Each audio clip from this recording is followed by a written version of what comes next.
Hi YouTube. Hi YouTube.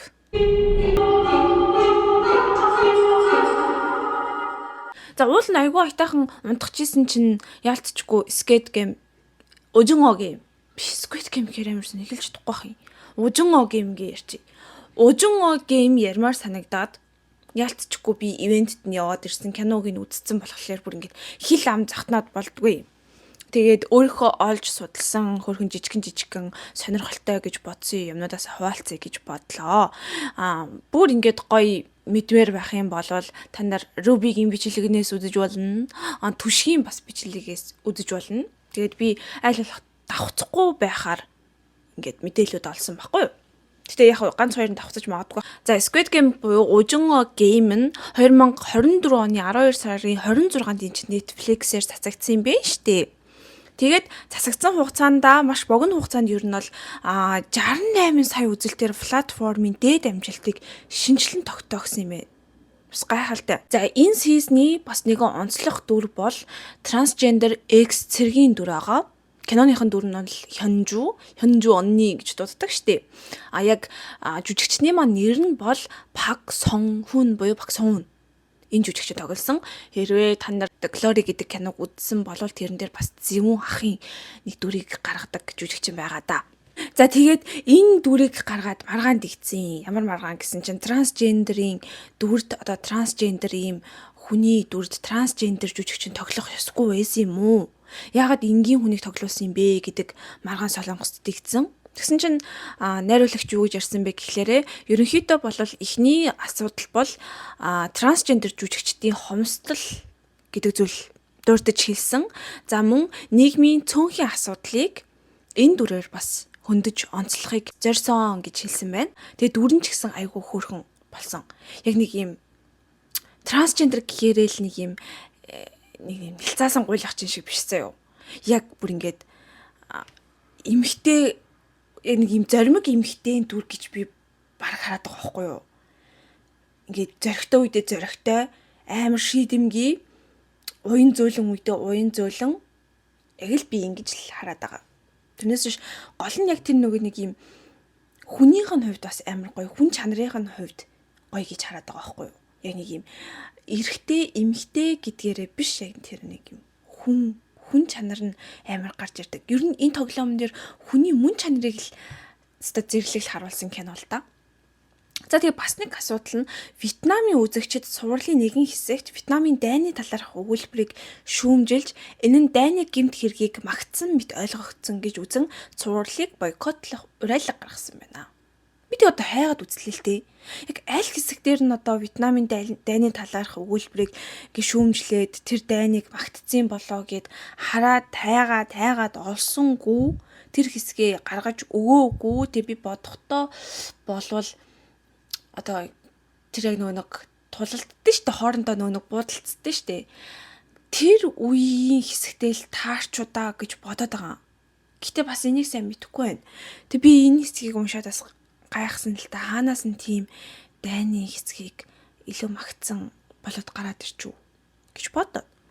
За тэгээд дараагийн асуудал гэх юм бол нөгөө нэг магтсан хүүхэн хурман дээрээ гэдэг шиг энэ дүрээ айгуу гоё гаргасан, айгуу мундаг гаргасан гэдээсэн жүжигч маань гинт стори доо биш үү те? Стори доо, Instagram стори доо. Япон порно пароди зураг санамсаргүйгээр нийтэлжжээ. За тэгэл энэс нь болол зөндөө юм болсон. Яана нөгөө жүжигчин чинь ста нэрээ. Ийм юм постлчлаа штэ. Яаж байгаа юм бэл. Тэр нь хажуугаар нь яг им Япон порно байж тараа заяа. Тэр нь ингээд Ужинго гейминг тэр хувц эдрийг өмсчихсэн тийм одоо characterтэй тийм дүрийг одоо ингээд гаргацсан тийм зураг байсан заяа. Порно parody буюу тэр бичлэг нь хүртэл одоо энэ жүжигчин сторид оруулснаас болоод үзэлт нь бас нэлийн амар өссөн. Энэ тэндээс ингээд хүмүүс вебнэр ингэж үтсэн байна гэдэг мэдээ гарсан. Юусэн юм бэ? Entertainment-аас нь бас мэдэгдэл хийсэн юм байна. Тухайн жүжигчний маань entertainment болох BH entertainment гэж байдаг юм байна. Манай жүжигчин олон тооны шууд мессеж хүлээн авч байх үедээ санамсаргүйгээр уг зургийг нийтэлсэн бөгөөд уг өгүүлэлттэй гүний харамсаж байгаагаа илэрхийлье гэсэн байна. Entertainment-ийн зүгээс бол ингэж хэлсэн. Гэхдээ жүжигчин өөрийнхөө яг биеэр гарч ирээд ч гэдэм эсвэл өөрийнхөө Instagram-аар дамжуулаад ямар нэгэн хөлцөл үүссэн тийм мессеж бол байхгүй байгаа. Тэгэд яг тэр үед нь би үзэж таарсан байхгүй юу? Би яг сториг нь үзэж таарсан. За бүр ингээ гайхаад хүү эн чин яац юм бэ? Instagram-а хакердуулсан болоо гэж бодох шиг. Тэгсэн чинь олондоо мессеж хүлээж аваад тэгэл нөгөө нэг door нь add story гэдэг дээр л санамсаргүй дарсан юм шиг байгаа юм. Тэг хүн л юм чинь бас дарж болох л хэлгүүд те. За мэдгүй. Гэтэ амар сонирхолтой байгаа сте. Одоо юу гэсэн мэдээ тэр жүжигч нэгсэндээ энэ үйлдэлээрээ тэр порно пародиг одоо тэр порно бичлэгийн хандлтыг нь өсгөөд Squid Game-ийнхаа хандлтыг гээд бүрч өсгөөд за мэдгүй нэг юм заваарсан юм болсон. За энэ дээр дахиад нэмж дурдах зүйл гэх юм бол топ жүжиглэлт байгаа. За та бүхэн надаар хэлэлтгүй топик мэдчихэж байгаа тий хар тамхины хэрэгээс болоод ер нь бол жоохон асуудалтай байгаа. Яг бүр нэг юм дайран дээр давс гихчээр энэ кинон дээрээ яг хар тамхичны тийм дүрийг гаргаад ирж байгаа байхгүй. Яг өөрийнхөө дүрд байгаа юм шиг санагдсан надаа.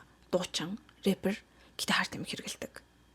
Тэгээд топын дүрийг харах юм бол муу дүр гэж хэлж болохгүй, муу санаатай дүр гэж хэлж болохгүй заяа. Нэг юм шудраг юм уу гэхээр бас нэг шудраг биш. Хүнлэг юм уу гэхээр бас нэг хүнлэг биш.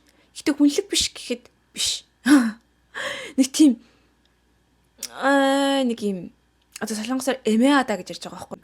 Ойлгомжгүй тодорхой бус тийм дүр гэж би харсан. Тэгээд жүжиглэлтийн хувьд гэх юм бол солонгосчууд топын жүжиглэлтийг төвчгийн аргагүй гэж тодорхойлсон. Сонирм байгаас төвчгийн аргагүй. Нэг тийм худлаа жүжиглээд дээ штэ гэдэг. Топын оронд илүү авьяаслаг цоо шин дүр төрх цоо шин жүжигчнийг сонгосон бол илүү үр дүнтэй хүнд илүү хүрэх байжээ. Тэргүй топик тоглуулаагүй Ужинго гейм энэ кино өөрөө маш алдартай кино учраас заавал энэ хүнээр маркетинг хийх шаардлага байсан юм уу гэдэг үнцгийг гаргаж ирсэн. Гэхдээ миний хувьд бол топик энэ киноноос харахад таатай байсан. Топик бол яг харахад гоё байсан. Харин үзэгчд бол арай өөр шин дүрийг хүсч байжээ. Шин онцлог жүжигчнийг хүсч байсан. Бас өөр нэг гоё мэдээлэл байна. Би хайгаад үтсэн байхгүй. Энэ нэг цогцыг зөөвөлдөг штэ. Хайрцагт хийгээд нэг юм бэлгийн хайрцагт хийгээд бэлэг өгж байгаа юм шиг. Тэг яагаад энэ хайрцаг заавал ягаан хар өнгөтэй байгаа юм бэ? Эний онцлог нь юу юм болоо? Бэлэгдэл нь юу гээд байгаа юм болоо гэж бодоод хайгаад үтсэн чинь бас хэд хэдэн хөөрхөн шалтгаан гарч ирсэн. Энэ нэгдүгürt тоглоомын дүүрэн болон хяналт гэж байгаа. Хайрцагны хэлбэр өнгө нь тоглоом зохион байгуулагчдын бүх зүйлд хяналттай, нарийн төлөвлөсөн төр төрхийг илтгэдэг. Ягаан өнгө нь хамгаалагчдын хувцсны өнгөтэй төстэй бөгөөд энэ нь системийн нэгдмэл байдлыг харуулж байгаамаа гэж юм. Тэгэд яалтчгүй Ужинго гейм, Squid Game гэхлээрээ нэг надад шууд ягаан өнгө орж ирдэг байхгүй юу? Тэг би ямар сайн да хамаг ягаан өнгөтэй юмнуудаа чирээд байгаа гэсэн. Тэгэд энэ нь болохоор яг л системтэй, зарчимтай, айгуу тийм эмх цэгцтэй гэдэг зүйлийг харуулж байгаа юм байна. Дараа нь болохоор хүний амьдралыг бараа мэт үзэх бэлэгдэл. Энэ бас айгуу зүйн тодорхойлолтой байгаа. Хайрцагны хэлбэр нь ачаа тээврийн хайрцагтай төстэй.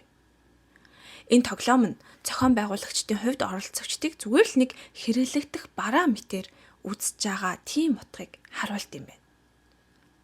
Надад энэ санаа амар зүйн санагцсан. Дараачих нь эвгүүцэл сэтгэл зүйн нөлөө. Үзэгчдэд ягаан өнгө нь баяр баясгал хүүхдэрхүү зүйлсийг санагдуулдаг боловч энэ өнгө нь үхэл аимшигтай үйл явдлын хамт ашиглагдаж сэтгэл зүйд хүчтэй нөлөө үзүүлж байгаа юм байна. Хэрэв магадгүй ягаан биш өөр юм dark гэж байт юм уу тий өөр өнгө байсан бол хүний сэтгэл зүйд тийм амар нөлөөлж бас чадахгүй байсан. Тийм учраас ягаан өнгө хүний сэтгэл зүйд хүчтэй нөлөөлж чаддгиймаа гэдгийг тод илэрлэн юм шиг байгаа юм. Дараачих нь дөрмийн дагуу хүндэтгэлтэй харьцах мэт харагдуулах гэж байгаа. Цогцыг шууд хаяхан оронд хайрцагт хийгээд туугазаар буудаг нь гаднаас нь харахад зохион байгуулагчдад охирогчдыг ер нь бол тэр оролцоод насурж байгаа хүмүүсийг хүндэтгэлтэйгээр хариуцж байгаа мэт дүрсгэж байгаа санааг илэрхийлдэг. Гэтэ яг үнэндээ энэ нь зүгээр л тийм мэтээр харуулж байгаа байхгүй юу? Бусдад. Гэхдээ цаашаа авч яваад шууд цогцсон дээр нь глаймер юм хийдэг ч тийм эрхтнүүдийг нь зөөвөрлөл. За тэгээд ер нь энэ нь нийт цувралын утга агуулга, тоглоомын системийн шударга бус хүүтэн хүндий чанарыг онцлон харуулсан зохиомжийн бас нэг хэсэг юм аа гэж. За тэгээд энэ дээр нэмж хэлэхэд нэг юм логикийн алдаач гэх юм уу? За логикийн алдаагаа болий.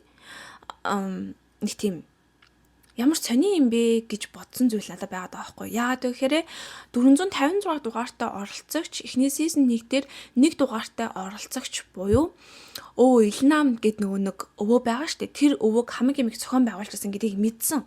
Гэтэ яагаад сизон 2 дээр энэ удаагийн тоглоом дээр тийм амар нарийн төлөвлөгөөтэй орж ирчээд нэг дугаартай хүнийг сэжиглээгүйг нь би гайхаад байгаа байхгүй. Тийм удаан бэлдсэн, тийм удаан ингээд бодож тэр нас орсон хүмүүсийг ингээ мартаж чадахгүй байжээж яагаад энэ тоглоомыг ингээд зохион байгуулж байгаа хүн нэг дугаартай байсан байхад нэг дугаартай хүнийг сэжиглээгүйг нь би гайхаад байгаа байхгүй юу? Эсвэл магадгүй зохион байгуулж байгаа хүн нас орсон болохоор нэг дугаартай оролцогч өөр хүн зүгээр энгийн хүн байх магадaltaй гэж үзсэн болов. Тэгэхээр амар энгийн байгаа зү. Та нар юу гэж бодож байна? Би бол тэгж бодсон. Яагаад хамгийн түрүүлж за нэг дугаар дээр хэн ирэх нүү гэж бодоогүй бол би тэрнээр айгуу гайхсан. За өөр сонирхолтой юм гэх юм бол манай удган игч тэгээд хөлгийн Ахмад 2 маань бодит амьдрал дээр 2018 он хүртэл үерхэд салж исэн юм байна. За ямар ч тач нэг иймэрхүү байна. Сонирхолтой юм болов гэж бодсон юм. Тэгээд би бас киног нь үзэж байгаад нэг хөөрхөн сонирхолтой юм болсон байхгүй юу? Камерамен олж харсан би.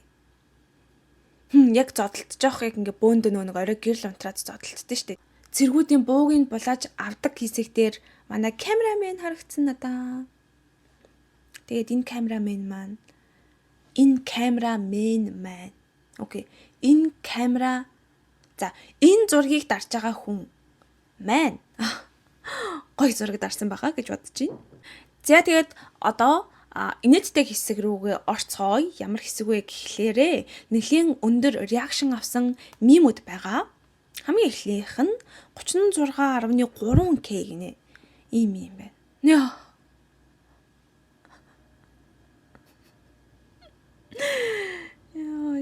Энэ нөгөө нэг юу мөн үү? Нөгөө хүч мөн үү? Шумуулнаас хамгаалдаг хүч хүмүүстэй. Тэ? Энэ хүч байсан бол ийм хүчин хэлбэртэй байсан бол за дуус үстэй. Дарж яхана. Топ өөрийнхөө нэрийн брендинг бодисоор өөрийгөө цэвэрлсэн байна. Instantly. 26.4K. Дараач яхана. Энэ гэхдээ инээд гэхээс илүү амар өрөвдөлтэй. Би бүр ихний энэ дүрийн охин нөө зүгнэс болж өгдөг охин байгаа сте. Би энэ охиныг ямар хөөрхөн охин бэ гэж харсан шин. Би энэ бүр нэлийн цааш явах байхаа гэж бодсон чинь хамгийн төрүүлээд хөвчтیں۔ Тэгтээ нэг нь зүгнэс, нэг нь сиренэс. Гэтэ энэ хүмүүс ингэж байгаа байхгүй юу? Ердөө л нэг сиренэс болоод амар сони юм өгчдөг гэд. Тэр сэрэгээр алдаг хэсэг бол бүр амар байсан заяа. Бодолтоо ямар ч би бинийг алах боломжгүй тийм газарт ингээд тэр сэрэгээр хүртэл хүн алж болоод байгаа байхгүй юу? Амар гоцтой. Тэгэхээр хүн яг ингээд тулсан үед юугаар л хүнийг алж болоод байгаа байхгүй юу? Энэ бол надад амар санагцсан энэ хэсэг.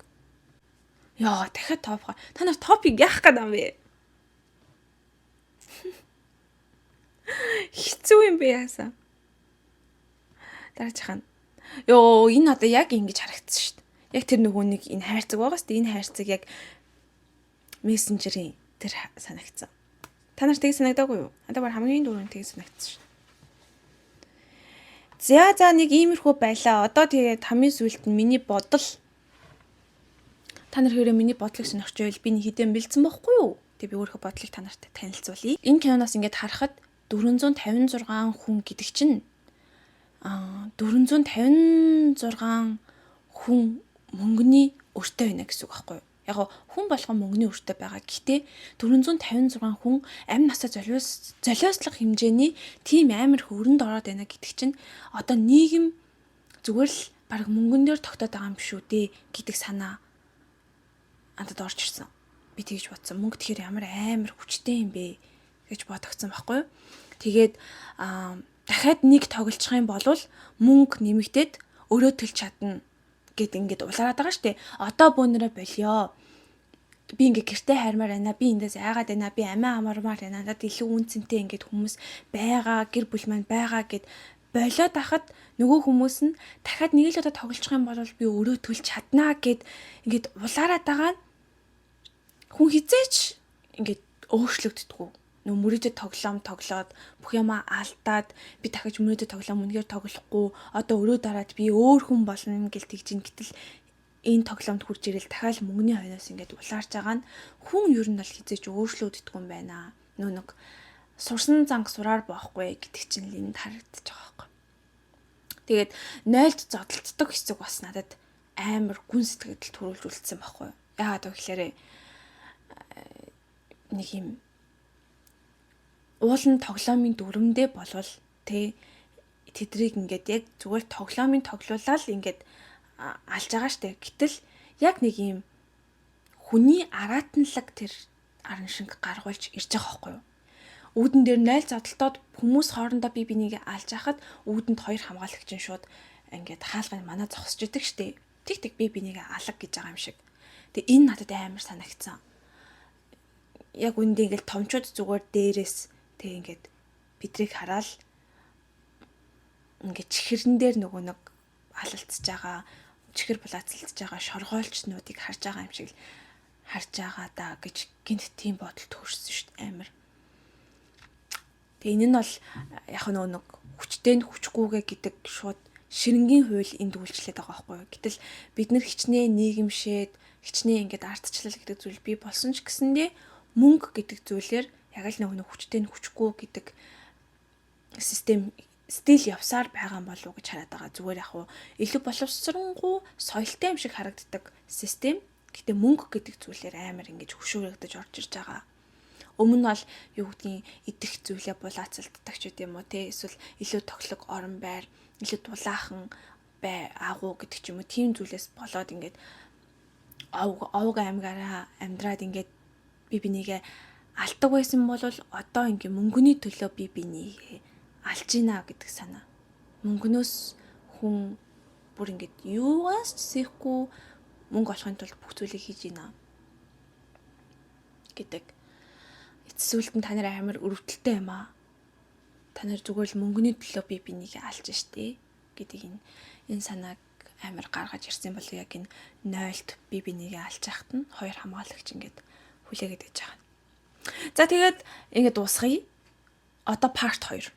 Part 2 юу вэ гэхлээрээ би Ужинго гейм буюу Squid Game-ийн ивент руу яваад ирсэн байхгүй юу? Тэгээд би киног нь үзэхээс өмнө ивент руу явсан. Ивент руу очоод тоглож үзээд дараа нь киногоо үзсэн чинь бас амар эвгүй мэдрэмж байсан. Яг нэг юм. Энийг тоглоход яг ингэдэг штт гэдэг мэдрэмж заяо. Эхлээд киногоо үзчихэд тоглоомын тоглох юм бол нэг юм арга барилтаа болчих гээд байгаа юм санагдсан байхгүй юу. Тэгэхээр юу ч мэдэхгүй байж байгаа шууд харанхуй ороод тоглоомын тоглож үзсэн чинь би бүр нэг ч оноогүй. Амар хүрдэлтэй. Би бүр зүгээр эхний хараад халуулах байсан юм билээ. Хэрэг тоглосон бол. Тэгээ ямар ч ч гэсэн Солонгост байгаагийн нэг сайхан юм надад тэр юм да. Ямар кино гарч ийн, ямар дуртай миний зүйл гарсан байх шууд тэрнийх нь ивент руу ингээд хүснээрээ явж болдог. Жишээлбэл би өмнө Памю гэд кинонд бүр донтож 3 4 үзээ тэнгуүлээ шууд ивент руу явж ирсэн шүү дээ. Нэг юм бичлэг байгаа. Гэтэ бүр амар нүсэр юм болж илээ. Тэр ихтлгүүрийн тэр давхрыг бол зүгээр битүү энэ Squid Game л хүрээлж илээ. Squid Game заяо. Солонгост Олио Ёнгтой хамтарсан. Тэгээ Шинсэгээ Бекхожин буюу Шинсэгээ ихтлгүүртэй хамтарсан. Тэгээ бүр ихтлгүүрийн урталт нь ингээд амар том энэ одоо энэ охины хөшөөг нь бүр ингээд гаргаж тавиад ингээд бүр амар нүсүр юм болсон. Тэгээд 5 тоглоом тоглоод тавуулангийн хэрэг хожсон байх юм бол advent calendar. Яа би яг сая солонгос аялагаар нэлт гэжсэн. Advent calendar. За мэдгүй. Яа, яг солонгос аялагаар нь хэлэх гэжсэн. Конглишээр хэлэх гэжсэн. Advent calendar. Даач би тийм авч чадвал те. Ийм юмд хожиж ирсэн. Нэгдүгээрт бал. Энэ балтаа авсан. Энэ биш. Би энэ өвдөд өөртөө юм авсан баггүй юу? Тэгээд энэ болохоор яг нөгөө нэг тойруулга тойрдог тоглоом байдаг шүү дээ. Тавлаа тиймэрээ тоглодог. Тэрийг тоглосон байхгүй юу? Тэгээ би тавлан дээр нь алтаад өгсөн.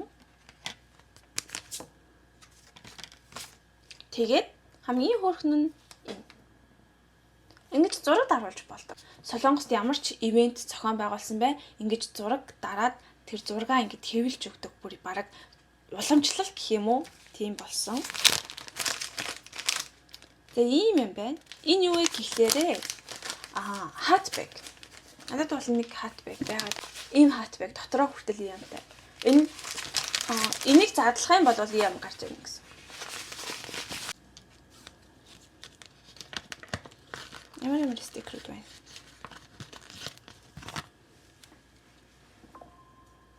Ийм байна. Энэ яан кул юм бэ? Ийм байна. Манай инхах. Одоо зөв багийн харангуйтлаа манай инхах. За ийм байна. Game 총료. Ямар муухай үг нь орж ирд юм дээ. Энэ юу вэ? Энэ нөгөө нэг мөнгө нь шүү дээ. Гахаа. Мөнгөтэй гахаа. Энэ юу вэ? Сараа намаад та. Амьд үлдлээ. 120. Надад 120 гэж ирсэн байна. Би зурган дээрээ 143 болсон шүү дээ. 143 дугаартай оролцогч. Хүй. Газ энийг нэрээ тайлбарлая заяа.